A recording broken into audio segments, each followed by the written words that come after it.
West Bengal state ইউনিভার্সিটির 6 সেমিস্টারের স্টুডেন্টদের জন্য আজকের এই ভিডিও। তোমরা 6 সেমিস্টারের 2025 সালে পলিটিক্যাল সায়েন্সের DSC 2 পেপারের জেনারেল যারা পরীক্ষা দেবে 2025 সালে তাদের জন্য এই সাজেশন। 5 নম্বর ও 10 নম্বরের প্রশ্নের সাজেশন আমি নিয়ে আসলাম তোমাদের জন্য, তোমাদের সুবিধার্থে। একটা প্রশ্ন বাইরে থেকে আসবে না, তোমরা শুধু বিশ্বাস রাখো কাজী স্যারের উপরে। আর কাজী স্যারস টিউটোরিয়াল এই চ্যানেলটা তোমরা অবশ্যই সাবস্ক্রাইব করে রেখো, আর অন্যদেরও সাবস্ক্রাইব করতে বলো। সব ধরনের সাজেশন তোমাদের 6 সেমিস্টারের আমি নিয়ে আসবো 2025 সালের জন্য, এবং একদম লাস্ট মিনিটের সাজেশন আসবে।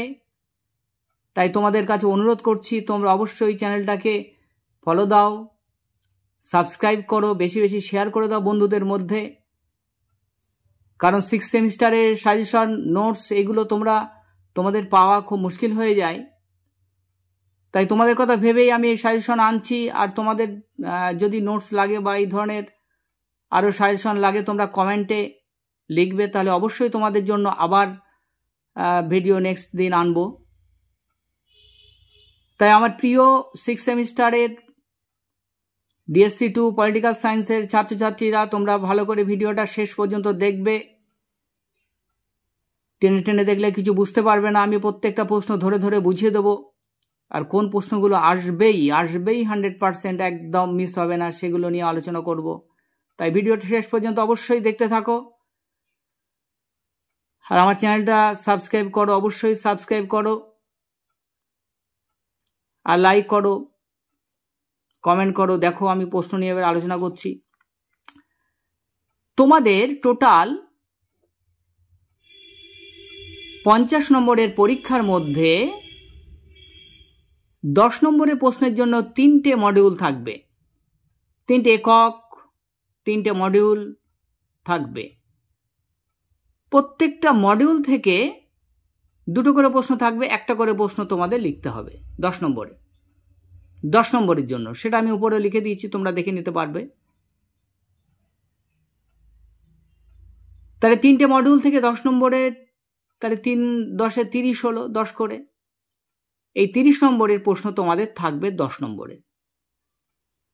আর 5 নম্বরের প্রশ্ন থাকবে, মোট 4টে থাকবে, 2টো লিখতে হবে। টোটাল মডিউলগুলো সব একসঙ্গে করেই থাকবে ওখানে, আর 2 নম্বরের প্রশ্নও থাকবে। এই তোমাদের টোটাল প্রশ্ন যেগুলো থাকবে, দেখো মডিউল 1 এর প্রশ্ন দেখো। প্রথম প্রশ্ন, রাষ্ট্রীয় সার্বভৌমিকতা ও ভূখণ্ডের উপর বিশ্বায়নের প্রভাব আলোচনা করো। মোস্ট ইম্পর্টেন্ট, 100% আসবেই। এইরকম ইম্পর্টেন্ট প্রশ্ন এটা, কিন্তু মিলিয়ে নেবে প্রশ্নের পরে। প্রশ্ন আসার পরে তোমাদের ইন্টারনালের জন্য কাজে লাগবে। তাই ইন্টারনালের ঠিক আগের মুহূর্তেই তোমাদের এই সাজেশনটা দিলাম, আর ফাইনাল এক্সামের আগে আবার ফাইনাল সাজেশন তোমাদের জন্য নিয়ে আসবো। তাহলে তোমাদের এটা অবশ্যই কাজে লাগবে, যতটা পারবে পড়ে যাবে।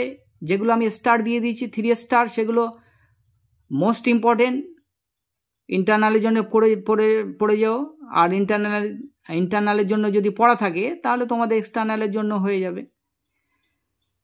তাহলে মোস্ট ইম্পর্টেন্ট প্রথম প্রশ্ন, অথবা দিয়ে দিয়েছি একই ধরনের উত্তর হবে, বিশ্বায়নের সংজ্ঞা দাও, আন্তর্জাতিক ক্ষেত্রে বিশ্বায়নের প্রভাব আলোচনা করো। বিশ্বায়নের প্রভাব আলোচনা করো।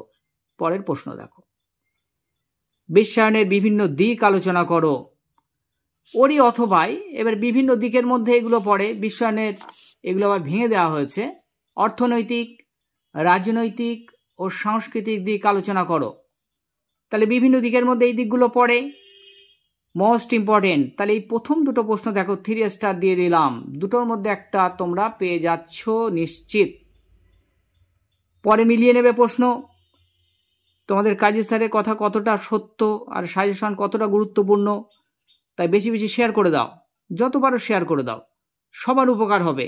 প্রশ্ন আসবেই একদম 100%, অন্য কোনো দিকে তাকানো লাগবে না, শুধু এই প্রশ্নগুলো করে যাবে। আমি যেগুলো দিয়েছি 4-5টা করে প্রশ্ন দিয়েছি এক একটা মডিউল থেকে, তার মধ্যে 2-3টে করে স্টার দিয়ে দিয়েছি, ওর মধ্যেই আসবে, বাকিগুলো দেখে যাবে। দেখো নেক্সট, দেখো বিশ্ব বাণিজ্য সংস্থা WTO, ওয়ার্ল্ড ট্রেড অর্গানাইজেশন, বিশ্ব বাণিজ্য সংস্থা কি? এর গঠন, বৈশিষ্ট্য, কার্যাবলী লেখো। বিশ্বায়ন প্রক্রিয়ার ধারক হিসেবে WTO অর্থাৎ বিশ্ব বাণিজ্য সংস্থার ভূমিকা লেখো। পড়ে রেখো, এটা পড়ে রেখো, পরে প্রশ্ন দেখো। আন্তর্জাতিক অর্থ ভান্ডার IMF, ইন্টারন্যাশনাল মানি ফান্ড কি? এর গঠন, বৈশিষ্ট্য, কার্যাবলী লেখো। তাহলে এর গঠন, বৈশিষ্ট্য, কার্যাবলী পড়তে হবে। বর্তমানে এর সমস্যাগুলি আলোচনা করো। তাহলে IMF বর্তমানে কি সমস্যার মধ্য দিয়ে যাচ্ছে সেগুলো একটু করে রাখতে হবে। এই 4টে প্রশ্ন মডিউল 1-এর আমি দিয়েছি, তার ভিতরে দেখো 2খানা প্রশ্ন আমি মোস্ট ইম্পর্টেন্ট হিসেবে স্টার দিয়ে দিয়েছি, 3 স্টার আসবেই। বাকি প্রশ্নগুলো দেখে যাবে, একদম গ্যারান্টি আসবেই। পরে দেখো মডিউল 2-র প্রশ্ন দেখো। প্রথম প্রশ্ন মডিউল 2-র, দারিদ্র্য বলতে কি বোঝায় বা দারিদ্র্য কাকে বলে? দারিদ্র্যের সাবেকি ও বিকল্প সংজ্ঞাগুলির মধ্যে পার্থক্য নির্ণয় করো। দারিদ্র্যের সাবেকি ও বিকল্প সংজ্ঞার মধ্যে পার্থক্য নির্ণয় করতে হবে। Most important, very very important, আসবেই। 3 স্টার দিয়ে দিয়েছি। দেখো মডিউল 2-র প্রথম প্রশ্ন। দ্বিতীয় প্রশ্ন দেখো, সন্ত্রাসবাদ কাকে বলে? সন্ত্রাসবাদের উদ্ভবের বিভিন্ন কারণগুলি লেখো। সন্ত্রাসবাদের বিভিন্ন প্রকারভেদ আলোচনা করো বা লেখো। 2টো প্রশ্ন দিয়েছি মোস্ট ইম্পর্টেন্ট, 2টো প্রশ্নের ভিতরে একটা প্রশ্ন শিওর পাবে, নিশ্চিত পাবে, মিস হবে না একদম। তাই এই 2টো প্রশ্ন ভালো করে যাচ্ছ, এর মধ্যে একটা পেয়ে যাবে। মডিউল 2 থেকেও একটা 10 নম্বরের প্রশ্ন লিখতে হবে, 2টো থাকবে। পরে প্রশ্ন দেখো, বিশ্বায়ন, দারিদ্র্য ও অসাম্যের সম্পর্ক লেখো। পড়ে রাখতে হবে, কিন্তু এটাও পড়ে রাখতে হবে। স্টার দিইনি, কিন্তু এই প্রশ্নটা ইম্পর্টেন্ট, পড়তে হবে। দেখো 4টে করে প্রশ্ন দিয়েছি মাত্র। দেখো বৈশ্বিক অসাম্যের প্রকৃতি আলোচনা করো। বৈশ্বিক অসাম্যের প্রকৃতি আলোচনা করো, এটাও ইম্পর্টেন্ট। তাহলে এই 4টে প্রশ্ন তোমাদের এক্সটার্নাল পরীক্ষার জন্য সময় আছে, তোমরা অবশ্যই করে রাখবে 4টে প্রশ্নই। আমি আবার তোমাদের লাস্ট মিনিট সাজেশন যদি নিয়ে আসবো, তখন প্রশ্ন আরও কমিয়ে দেবো তোমাদের পাশের জন্য শুধুমাত্র। এই জিনিসটা ফলো করবে, যারা পাস করতে চাইবে একদম প্রশ্ন কমিয়ে দেবো, যেগুলো আসবেই একদম সেইগুলো। আর যারা ভালো নম্বর পেতে চাও তাদের জন্য সবটাই পড়ে রাখতে হবে। তোমরা সময় পাচ্ছ, তাহলে অবশ্যই তোমরা পড়ে রাখবে, এটা তোমাদের অনুরোধ। এই গেল তোমাদের মডিউল 2-র প্রশ্ন। দেখো তাহলে 3টে মডিউল তোমাদের আগেই বলেছি। তাহলে মডিউল 1-এর প্রথম 2টো প্রশ্ন স্টার দিয়ে দিলাম 3 স্টার, আর মডিউল 2-এর প্রথম 2টো প্রশ্ন দিয়ে দিলাম 3 স্টার। অবশ্যই 4টে প্রশ্ন সবার আগে কমপ্লিট করবে, বাকি প্রশ্নগুলো তারপরে করবে। দেখো তারপরে পৃষ্ঠা দেখো।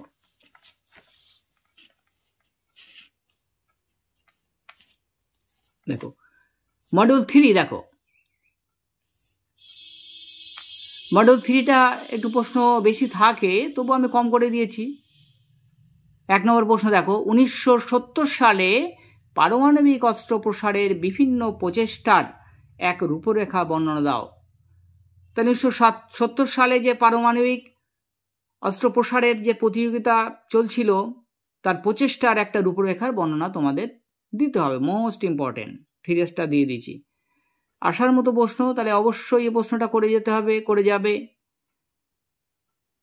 পরের প্রশ্ন দেখো, গ্লোবাল কমন বিতর্কের মূল যুক্তিগুলি ব্যাখ্যা করো। গ্লোবাল কমন বিতর্কের মূল যুক্তিগুলি আলোচনা করো।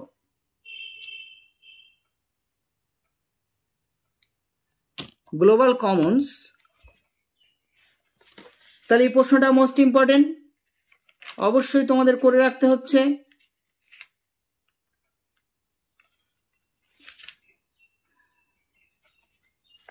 দেখো, মূল বিতর্কের, একটুখানি স্পেলিং মিস্টেক হয়ে গেছে, মূল বিতর্কের গ্লোবাল কমন বিতর্কের মূল যুক্তিগুলি ব্যাখ্যা করো। এই প্রশ্নটাও করে রাখতে হবে অবশ্যই। পরের প্রশ্ন দেখো, 3 নম্বর, এটাও স্টার দিয়ে দিয়েছি, 3 স্টার। বললাম যে মডিউল 3 একক 3-এর কিছু প্রশ্ন বেশি পড়তে হবে। মানবিক নিরাপত্তা কি? জাতীয় নিরাপত্তার ধারণা থেকে মানবিক নিরাপত্তার ধারণার পার্থক্য নির্দেশ করো। এ প্রশ্নটা পড়ে রাখতে হবে, ইম্পর্টেন্ট প্রশ্ন। মানবিক নিরাপত্তা কি? জাতীয় নিরাপত্তার ধারণা থেকে এটির পার্থক্য নির্দেশ করো। তাহলে এই 3টে প্রশ্ন 3 স্টার দিয়ে দিয়েছি, অবশ্যই সবার আগে কমপ্লিট করে যাবে এই 3টে প্রশ্ন। 4 নম্বরের প্রশ্ন দেখো, তুমি কি মনে করো যে সন্ত্রাসবাদ এখন একটি নতুন বিশ্ব ঘটমান বিষয়? সন্ত্রাসবাদ নতুন বিশ্বে একটা ঘটমান বিষয়। উত্তরের সপক্ষে যুক্তি দিতে হবে। যদি সমর্থন করো তাহলে তার সপক্ষে যুক্তি দিতে হবে। এটা বিবেচনা বিষয় হিসেবে এই প্রশ্নটা ছেড়ে দেওয়া হয়েছে। উত্তর নিজের মতো করে লিখতে হবে, আগে থেকে তৈরি করবে। এই প্রশ্নটাও 2 স্টার দিয়ে দিয়েছি, এটা ইম্পর্টেন্ট ছিল তাই। আর একটা প্রশ্ন আমি দিয়েছি এখানে তোমাদের 5 নম্বরে, দেখো এটাও একটু করে রাখবে।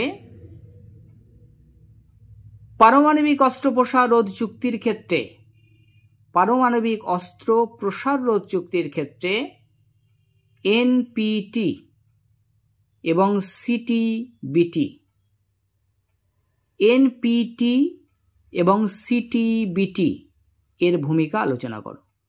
তাহলে পারমাণবিক অস্ত্র প্রসার রোধ করতে এদের ভূমিকা লিখতে হবে। তাহলে এদের ভূমিকা পড়ে রাখবে ভালো করে। অথবা দেখো, পারমাণবিক বিস্তার বলতে কি বোঝায়, কেন অপ্রসারণ চুক্তি গুরুত্বপূর্ণ আলোচনা করো। অপ্রসারণ অর্থাৎ পারমাণবিক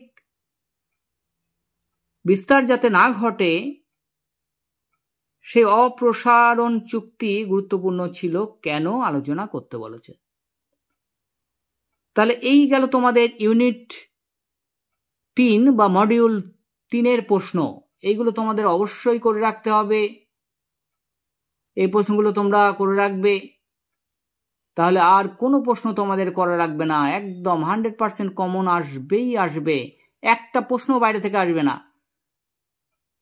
আর অন্য কোনো প্রশ্ন করা লাগবে না। একদম 200% গ্যারান্টি, এটা তোমাদের কাজে স্যারের, পরে মিলিয়ে নেবে। আমি আগে অনেক প্রশ্ন দিয়েছি সাজেশনে, সেগুলো মিলিয়েও দিয়েছি প্রশ্নের সঙ্গে, দেখে নেবে। ভিডিওটা চ্যানেলে আছে, চ্যানেলটা অবশ্যই সাবস্ক্রাইব করে দাও, বেল আইকনটাকে প্রেস করে রাখো, সবার আগে যাতে এই ধরনের ভিডিও তোমাদের কাছে পৌঁছে যায় আর তোমরা দেখতে পারো, শেয়ার করে দিতে পারো। তোমরা তো দেখবেই, আরও বিএর অন্যান্য সেমিস্টারে যারা স্টুডেন্ট তাদের জন্য ভিডিও আছে, মাধ্যমিক উচ্চ মাধ্যমিক সব ধরনের স্টুডেন্টদের জন্য ভিডিও আছে। তোমরা তো সাবস্ক্রাইব করবে, তোমাদের ভাই বোন বা যারা অন্যান্য নিচু ক্লাসেও পড়ে তোমাদের থেকে, তাদের কাছেও শেয়ার করে দেবে, সাবস্ক্রাইব করতে বলে দাও, উপকারে আসবে, সবার উপকারে আসবে এই চ্যানেল। এটা তোমাদের কাছে অনুরোধ, তোমরা শেয়ার করে দাও, সাবস্ক্রাইব করে দাও অবশ্যই। দেখো এবার 5 নম্বরের প্রশ্ন দিয়েছি, দেখো কটা 5 নম্বরের প্রশ্ন আসবে, কটা? 2টো আসবে। 5 নম্বরের প্রশ্ন তোমাদের আসবে 2টি, থাকবে 4টি, 2টি লিখতে হবে। 5 দুগুণে 10 নম্বর। প্রথম প্রশ্ন আসবেই, রাষ্ট্রীয় সন্ত্রাসবাদের প্রকৃতি লেখো। রাষ্ট্রীয় সন্ত্রাসবাদের প্রকৃতি, এই প্রশ্নটা তোমরা পাবেই। প্রথম যে 2টো প্রশ্ন দিয়েছি, 2টোর মধ্যে একটা শিওর, নিশ্চিত, একদম পাবে শিওর। রাষ্ট্রীয় সন্ত্রাসবাদের প্রকৃতি লেখো, মোস্ট ইম্পর্টেন্ট। 3 স্টার দিয়ে দিচ্ছি, দেখো। তারপরে প্রশ্ন দেখো, এনপিটি সম্বন্ধে একটি টিকা লেখো। এনপিটি, এটাও ইম্পর্টেন্ট, এই প্রশ্নটা ভালো করে রাখতে হবে অবশ্যই তোমাদের। পরে প্রশ্ন দেখো, জিএটিটি এর উপর একটি টিকা লেখো। তাহলে এর সম্বন্ধে লিখতে হবে জিএটিটি। তাহলে এই 3টে প্রশ্ন 3 স্টার। পরে প্রশ্ন দেখো, বিশ্বায়নের অর্থ লেখো। বিশ্বায়নের অর্থ, এই 4টে প্রশ্নের ভিতরে তোমাদের 2টো আসতেই পারে। একেবারে ভালো করে করবে, যে পড়ে যাবে এই 4টে প্রশ্ন, একদম কণ্ঠস্থ করে যাবে, একদম মুখস্থ করে যাবে, ভালো করে পড়ে যাবে, বুঝে বুঝে পড়ে যাবে, যাতে একদম মিস না হয়। এই 5 নম্বরের 2টো প্রশ্ন এখান থেকে 4টির ভিতরে আসতেই পারে। তারপরে দেখো, প্রশ্ন আমি কটা দিয়েছি, কিন্তু এই 4টে মোস্ট ইম্পর্টেন্ট। 5 নম্বর দেখো, বিশ্ব ব্যাংকের গঠনের বর্ণনা দাও। বিশ্ব ব্যাংকের গঠন বর্ণনা দিতে হবে। পরে প্রশ্ন, এটাও একটি ইম্পর্টেন্ট, ওই জন্য 2 স্টার দিয়ে দিচ্ছি। নিরবচ্ছিন্ন উন্নয়নের ধারণার সংক্ষিপ্ত ব্যাখ্যা। নিরবচ্ছিন্ন উন্নয়ন এর ধারণার সংক্ষিপ্ত ব্যাখ্যা দিতে হবে, পড়ে রাখবে ভালো করে, ইম্পর্টেন্ট আছে প্রশ্নটা। নেক্সট দেখো, বিশ্বায়নের উপর টিকা। বিশ্বায়ন সম্বন্ধে আসতেই পারে, তাহলে বিশ্বায়নের উপর টিকা পড়ে রাখতে হবে, বিশ্বায়নের উপর টিকা। নেক্সট দেখো, বিশ্ব বাণিজ্য সংস্থা WTO সম্পর্কে টিকা লেখো। তাহলে বিশ্ব বাণিজ্য সংস্থা WTO সম্পর্কে টিকা লিখতে হবে, বলা হয়েছে, টিকা লিখতে হবে, এই সম্বন্ধে লিখতে হবে। নেক্সট দেখো, তাহলে বিশ্ব বাণিজ্য সংস্থা WTO, ওয়ার্ল্ড ট্রেড অর্গানাইজেশন, এই সম্পর্কে তোমাদের টিকা লিখতে হবে, পড়ে রাখবে, এই সম্বন্ধে লিখতে হবে। পরে প্রশ্ন দেখো, প্যারিস জলবায়ু সম্মেলন সম্পর্কে লেখো। প্যারিস জলবায়ু সম্মেলন, এই সম্বন্ধেও একটা টিকা পড়ে রাখতে হবে। আর তোমাদের লাস্ট প্রশ্ন, 10খানা প্রশ্ন দিয়েছি, কিন্তু আশা করি স্টার দিয়ে দিয়েছি, ওর ভিতরে আসবে। পরে প্রশ্ন দেখো, আন্তর্জাতিক অর্থ ভাণ্ডারের ভূমিকা। আন্তর্জাতিক অর্থ ভাণ্ডার, IMF, ইন্টারন্যাশনাল মানি ফান্ড, তার ভূমিকা লিখতে হবে। 5 নম্বরের জন্য দিয়েছি, এই তোমাদের টোটাল সাজেশন। তোমরা ভালো করে পড়ে যাবে, একটাও মিস হবে না প্রশ্ন, এটা আমার গ্যারান্টি। 100% না, 200% গ্যারান্টি দিলাম তোমাদের। দেখবে যে প্রশ্ন মানে 2টো দেওয়া থাকবে, একটা লিখতে হবে মডিউলের প্রত্যেকটা প্রশ্ন, কিন্তু 2টো প্রশ্নই কমন থাকবে, এটা দেখে নেবে, অর্থাৎ 200% কমন থাকবে। 5 নম্বরে যে প্রশ্নগুলো দিলাম সেগুলো ভালো করে দেখবে, ওর ভিতরেও কমন আসবে সব, আশা করি। আর কোনো দিকে তাকাতে হবে না, নিশ্চিত। এইগুলো তোমরা রেডি করতে থাকো, আবার শেষ বেলায় আমি তোমাদের জন্য লাস্ট মিনিট সাজেশন আনবো, তখন দেখে নেবে। তাই সেই জন্যেই কি করতে হবে, তোমরা ভিডিওটা অবশ্যই দেখবে, আর সাবস্ক্রাইব করে রাখো, বেল আইকনটা অল করে রাখো, যাতে নেক্সট ভিডিও আসলে তোমাদের কাছে পৌঁছে যায়, তোমরা সেই ভিডিওটাও দেখতে পারো। তাই নোটিফিকেশনটা অল করে রাখবে অবশ্যই।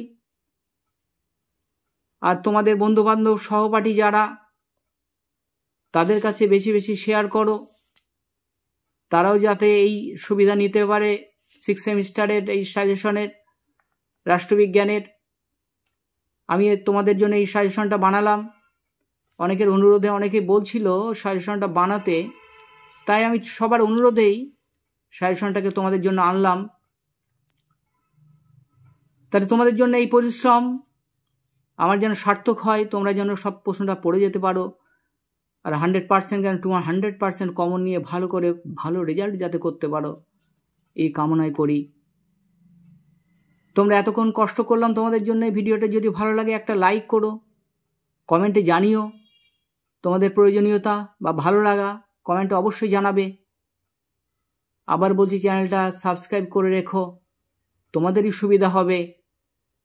আর বেশি বেশি শেয়ার করে দাও, সবার সুবিধা হবে।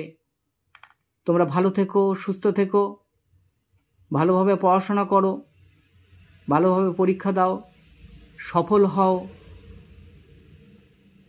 এই কথা বলে আজকের ভিডিওটা শেষ করলাম।